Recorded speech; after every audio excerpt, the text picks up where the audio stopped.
नमस्कार, मी मोहिदी वर्मा, विकास समाचारमध्ये आपलं स्वागत। पुण्यातील राज्यस्तरीय रंग उत्सव कार्यक्रमात पालघर तालुक्यातील अतिदुर्गम भागातील टेन जिल्हा परिषद मराठी शाळेतील विद्यार्थ्यांनी उत्तुंग यश संपादन केलं आहे।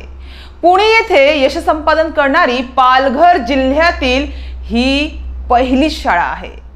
राज्य शासनाच्या राज्यस्तरावरील रंग उत्सव कार्यक्रमाअंतर्गत 18 ते 19 मार्च या 2 दिवसीय कालावधीत पुणे येथील महात्मा फुले सभागृहात राज्य शैक्षणिक संशोधन आणि प्रशिक्षण परिषदेतर्फे राज्यस्तरीय रंग उत्सव कार्यक्रमाचे आयोजन करण्यात आले होते। या कार्यक्रमात पालघर तालुक्यातील अतिदुर्गम आदिवासी भागात येणारी टेन जिल्हा परिषद मराठी शाळेतील आदिवासी व मुस्लिम विद्यार्थ्यांनी उत्तम प्रकारे विज्ञान नाट्यकरणाद्वारे सादरीकरण करून आपल्या शाळेचे नाव चमकवल्याबद्दल परिसरातून त्यांच्यावर व त्यांच्या शिक्षकांवर अभिनंदनाचा वर्षाव होत आहे। राज्य शैक्षणिक संशोधन व प्रशिक्षण परिषद पुणेच्या वतीने राज्यस्तरीय रंग उत्सव कार्यक्रम 2023-24 चे आयोजन करण्यात आले होते।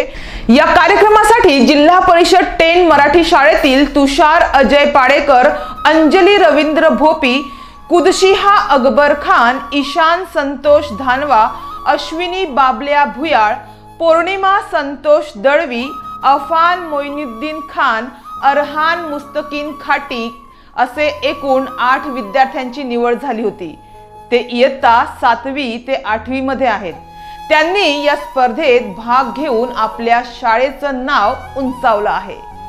टेन जिल्हा परिषद या मराठी शाळेतील पदवीधर शिक्षिका जया सर्जेराव सुतार, सहशिक्षिका पल्लवी योगेश जोशी यांनी या विजेत्या विद्यार्थ्यांसाठी विशेष मार्गदर्शन व मेहनत घेतली होती।